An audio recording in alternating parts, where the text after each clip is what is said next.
So వాళ్ళే ఎక్కువ మంది తెలుగుదేశం నుంచి వైసీపీకి అట్రాక్ట్ అయ్యే అవకాశం ఉంది. సో అవన్నీ లెక్కలేసుకుంటే జగన్ గారికి అడ్వాంటేజ్ ఉండొచ్చు అనేది ఒక అంచనా. సో అందువల్ల పవన్ కళ్యాణ్ గారు ఏం చెప్పినా ఇప్పుడు ఓటు చేల్చాలన్నా కూడా ఈ రకంగా ఓటు చేల్చాలి, క్రిస్టియన్ ఓట్ బ్యాంక్ని కొంత గండి కొట్టచ్చేమో అనేది వాళ్ళ ఆశ కావచ్చు. కానీ వాళ్ళకి కూడా తెలుసు కదా, షర్మిల గారికి వచ్చే ఓట్లు ఒకవేళ వేస్తే జగన్ గారికి నష్టం జరుగుతుంది, అది చంద్రబాబు గారికి ఉపయోగం జరుగుతుంది అనుకుంటే వాళ్ళు మాత్రం ఎందుకు వేస్తారు? ఇప్పుడు ఇట్ కామన్ సెన్స్ పాయింట్ కదా. ఇప్పుడు కాంగ్రెస్ అధికారంలోకి వచ్చే పరిస్థితి కూడా లేదు కదా. ఎప్పుడైనా ఒక సెంటిమెంట్ ఏంటంటే గెలిచే ఊపుంటే వేయడానికి ఎక్కువ మంది ఇష్టపడుతుంటారు మన మెంటాలిటీ ప్రకారం. ఆ పరిస్థితి లేనప్పుడు ఆవిడకి ఎందుకు వేస్తారు? వేసినా ఆయనకి వ్యతిరేకంగా ఉన్న ఓట్లని ఎందుకు అనుకోవాలి, చంద్రబాబుకి వ్యతిరేకంగా ఉన్న ఓట్లని కూడా అనుకోవాలి. ఇప్పుడు మామూలుగా ఈ 5 సంవత్సరాల్లో, ఈ 400 సంవత్సరాల పైన జగన్ పరిపాలనలో సంక్షేమ పథకాలు చాలా తీసుకొచ్చారు. ఆ సంక్షేమ పథకాల ద్వారా ఓటు బ్యాంకును చాలా స్ట్రాంగ్ చేసుకున్నాడని చెప్పేసి ప్రతిపక్షాలు కూడా అదే మాట చెప్పుకుంటూ వచ్చాయి కదా. ఈ నేపథ్యంలో వైసీపీ ఓటు బ్యాంకు బాగా స్ట్రాంగ్ అయినట్లు లెక్క కదా. ఖచ్చితంగా స్ట్రాంగ్ కాకపోతే ఇవాళ చంద్రబాబు నాయుడు గారు మామూలుగా ఆయన తత్వానికి ఆయన ఒంటరిగా పోటీ చేసి గెలవగలను అనుకుంటే పవన్ కళ్యాణ్ గారికి అవకాశం ఇస్తాడా? వాళ్ళకు 10 సీట్లు, 20 సీట్లు, 30 సీట్లు, వాళ్ళు 60 సీట్లు అడుగుతున్నారు. 40 దగ్గరికి తక్కువ వస్తే వాళ్ళకి ఒప్పుకునే పరిస్థితి లేదు. సో అన్నీ ఇవ్వడానికి ఎందుకు ఇష్టపడుతున్నాడు? నిజంగా గెలిచే పరిస్థితి ఉంటే, నిజంగా జనంలో అంత వ్యతిరేకత ఉంటే ఎవరిని పట్టించుకోకుండా తన మానాన్ని తను పోతాడు. లేదు పవన్ కళ్యాణ్కి కావాలంటే ఒక 5-10 ఇచ్చి సరిపెట్టుకో అంటాడు. కానీ ఈ రోజున పవన్ కళ్యాణ్ చుట్టూ ఈయన తిరుగుతున్నాడు, ఈయన చుట్టూ పవన్ కళ్యాణ్ తిరుగుతున్నాడు. ఎందుకు తిరుగుతున్నారు? చంద్రబాబు గారికి పవన్ కళ్యాణ్ సరెండర్ అయ్యారు. చంద్రబాబు గారికే కాదు, లోకేష్కి కూడా సరెండర్ అయిన సంగతి అర్థమవుతూ ఉంది. ఆయన బాధ ఏంటి? తనన్న ఒక్కడిగా ఎమ్మెల్యే గెలవాలేమో, నేను ఒంటరిగా పోటీ చేస్తే గెలవలేమో అనే భయం ఆయనది. ఈయన భయం ఏంటి? ఏదన్నా ఈ పవన్ కళ్యాణ్ అభిమానులు వాళ్ళు 4 ఓట్లు పడితే మనం అధికారంలోకి రాగలుగుతామో ఆశ ఈయనది, చంద్రబాబు గారిది. అంతే తప్ప జగన్ గారికి ఆ భయం లేదు. ఎస్, నా వాళ్ళు నాకే ఉన్నారు, నేను అందరికీ మేలు చేశాను. పైగా ధైర్యంగా ఏ చీఫ్ మినిస్టర్ చెప్పాడు?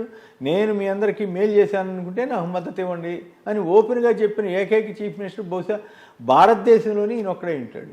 సో అందువల్ల ఆ ఇబ్బంది ఏం లేదు. జగన్ గారికి ఉన్నటువంటి ఓట్ బ్యాంకు పెద్దగా పదిలంగా ఉండటమే కాకుండా అదనంగా కూడా వచ్చి చేరి ఉండాలనేది ఒక అభిప్రాయం. అంటే బాగా ఓటు బ్యాంకు చాలా ఈ సంక్షేమ పథకాల ద్వారా YCP, Jaganmohan Reddy YCP party vote bank చాలా స్ట్రాంగ్ చేసుకున్నాడని ప్రతిపక్షాలు కూడా చాలాసార్లు వ్యాఖ్య చేసిన సందర్భంలో వైసీపీ ఓటు బ్యాంకు స్ట్రాంగ్గా ఉంది.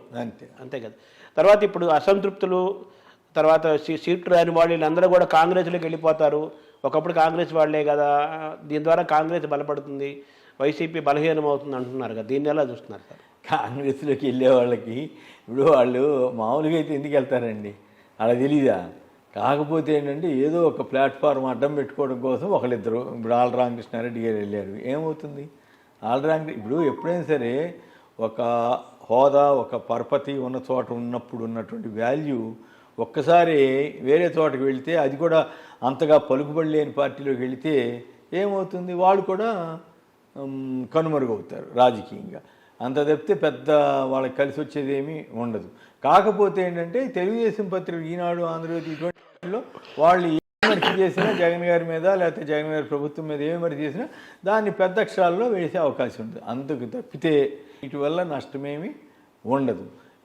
ఎంతమంది చేరతారనేది ఇప్పుడు ఆళ్ళరామకృష్ణారెడ్డి గారు ముందే డిక్లేర్ చేసినట్టున్నారు. ఆయన వైఎస్ కుటుంబం అన్నాడు తప్ప ఆయనేం చంద్రబాబు గారికి మద్దతు ఇవ్వట్లేదు. పైగా ఓటుకు నోటు కేసులో ఆయన సుప్రీంకోర్టు దాకా వెళ్ళింది ఆయనే. సో ఆ కేసు అట్లాగే ఉంటుందని కూడా చెప్పాడు. 2 కాపు రామచంద్రారెడ్డి గారు రఘువీరారెడ్డి గారిని కలిశారు, కానీ ఇంకా తర్వాత ఏమవుతుంది, ఏమీ డెవలప్మెంట్ ఉన్నట్లేదు. ఇంకెవరు ఎందుకు వెళ్తారు? ఒకవేళ వైసీపీ అంటే లాభం లేదు అనుకున్న వాళ్ళు తెలుగుదేశం వైపు, లేకపోతే జనసేన, తెలుగుదేశం కూడా కాదంటే ఆ మిత్రపక్షమైన జనసేన వైపు అట్రాక్ట్ అవుతారు. అట్లాగే తెలుగుదేశం, జనసేన వాళ్ళు ఎవరన్నా ప్రముఖులు ఇక్కడ లాభం లేదనుకుంటే వైసీపీకి వస్తారు. కానీ కాంగ్రెస్లోనూ బీజేపీలోనూ ఎందుకు చేరతారు? కేవలం చంద్రబాబు గారు అనుమతి తీసుకుని ఆ 4 రాజ్యసభ సభ్యులు బీజేపీలో చేరారు తప్పితే ఎవరైనా చేరతారా? వాళ్ళు కేవలం తెలుగుదేశం ఏజెంట్లుగానే బీజేపీలో ఉన్నారు తప్పితే వాళ్ళేమీ బీజేపీ కాదు, పాడు కాదు కదా. బీజేపీ వాళ్ళైతే కాంగ్రెస్లో చేరుతున్న షర్మిలకి వాళ్ళు విమానం ఎందుకు సమకూరుస్తారు? సో ఇవన్నీ బహుశా ఆంధ్రప్రదేశ్లో జరుగుతున్నంత అనైతిక రాజకీయాలు బహుశా దేశంలో ఇంకెక్కడ జరగట్లేదు అనిపిస్తుంది. అంటే ఏ పార్టీ అయితే అధికారంలోకి వస్తుందో వస్తుందో నమ్మకం ఉంటుందో జనరల్గా ఆ పార్టీ వైపే ఆకర్షణకు అవుతారు. కానీ అట్లా ఉండదు. సీటు ఇప్పుడు రాజకీయ నాయకులకి ఏంటంటే ఒక కోరిక ఉంటుంది బలీయంగా, అసలు ఖర్చు వేయటం అంటారు అనమాట. ఆ సీట్ రిజర్వ్ చేసుకోవటం అనమాట. గెలిచినా ఓడినా ఆ నియోజకవర్గంలో నాది, చిన్న పార్టీయా పెద్ద పార్టీ అని కూడా చూడరు. గమనిస్తే ఇవి ఉంటాయి కదా, ఏమంటాము కార్డ్స్, నేమ్ కార్డ్స్ ఉంటాయి కదా, ఆ కార్డ్స్ మీద కంటెస్టెడ్ ఎమ్మెల్యే క్యాండిడేట్ అని రాదు. అది కూడా అదొక ఆనందం. ఎగ్జామ్కి అప్లై ఫెయిల్ అయిపోయినా కానీ అప్లై అట్లాగే అదేంటంటే ఇప్పుడు సపోజ్ టీడీపీ తరఫున పోటీ చేశాడండి, ఓడిపోయినా కూడా ఇంకెవరు రావడానికి వీల్లేదు అక్కడికి. ఆ పార్టీ మీద ఆ నియోజకవర్గంలో అతనే పెత్తనం ఉంటుంది. అట్లాగే వైసీపీ తరఫున ఎవరైనా పోటీ చేశారని గెలిచినా కూడా అతనే బాధ్యుడిగా కొన్నేళ్ల పాటు కొనసాగుతారు, అన్లెస్ మారిస్తే తప్ప. ఇప్పుడు మారుస్తున్నారు కదా, వాళ్ళు మారుస్తారు, వీళ్ళు మారుస్తారు. వైసీపీ నియోజకవర్గాలు మార్చుకుంటున్నారు కొంత అక్కడ ఉన్నటువంటి లోకల్ సిచ్యువేషను, సర్వేలు ఇటువంటి ఆధారంగా. అది సహజంగా ఏ రాజకీయ పార్టీ అయినా చేస్తుంది. ఆ మాటకు వస్తే ఇప్పుడు చంద్రబాబు నాయుడు గారు ఏంటంటే ఉచ్చనీచాలు లేకుండా విమర్శలు చేస్తుంటాడు. అది తనకు వస్తుందనే సంగతి కూడా మర్చిపోయి ఎదుటివాడి మీద బురదేస్తుంటాడు.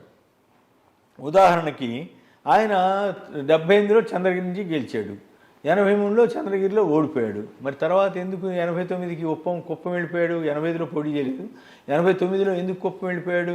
మరి అట్లా వెళ్ళొచ్చా? ఆయన చెప్పే తీరి ప్రకారం ఆయన సొంత ఊరు ఉంది చంద్రగిరి నియోజకవర్గంలో, మరి అక్కడ పోటీ చేయకుండా కుప్పానికి ఎందుకు వెళ్ళాడు? నియోజకవర్గం మారాడు. మరి బదిలీ అయినట్లే కదా. గంటా శ్రీనివాసరావు 4 నియోజకవర్గాలు మారాడు, ఆనం రామనాయుడు 4 నియోజకవర్గాలు మారారు.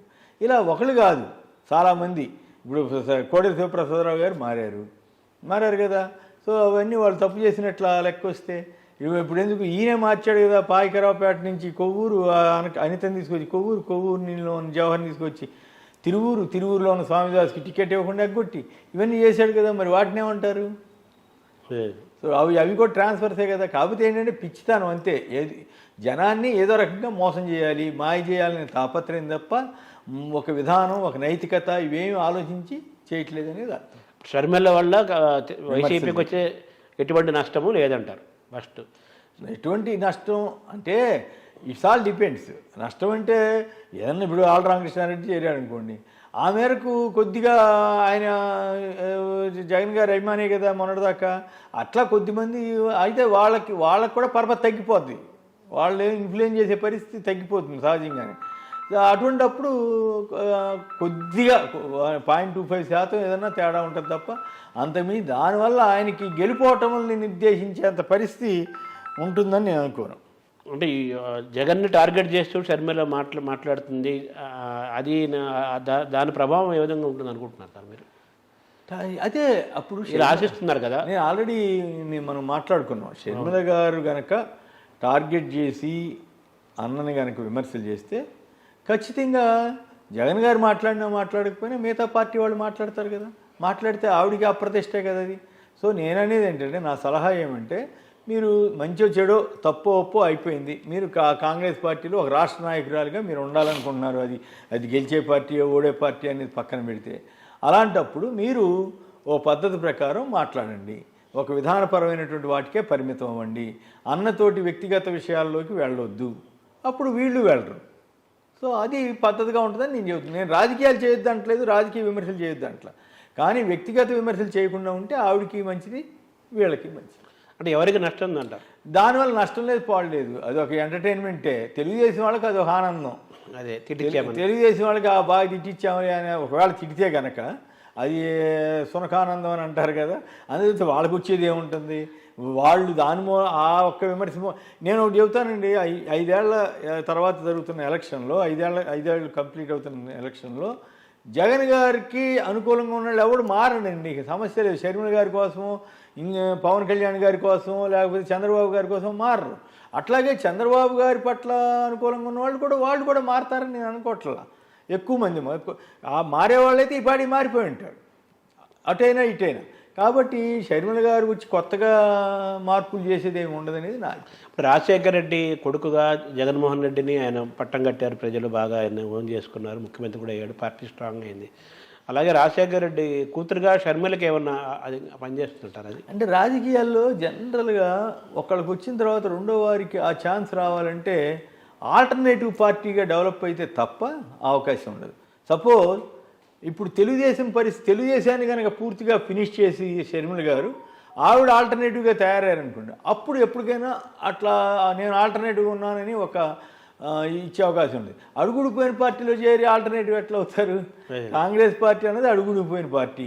ఆవిడ ఆ కంతలన్నీ బుక్ చేసరికే టైం 3 నెలల టైము. 3 నెలల్లో ఆవిడ ఏం కంతలు పుడుతుంది. పైగా నాకు ఇప్పుడు ఆ ఓటుది కూడా నాకు డౌట్ ఉంది. మరి if I'm wrong I'm sorry, నా ఉద్దేశం వేరే కాదు. ఆవిడ ఇక్కడ తెలంగాణలో తిరుగుతున్నప్పుడు టూర్ చేస్తున్నప్పుడు కానీ ఇక్కడ రాజకీయాలు చేస్తున్నప్పుడు తెలంగాణలో ఓటు నమోదు చేసుకుంటారు కదా హైదరాబాద్లో.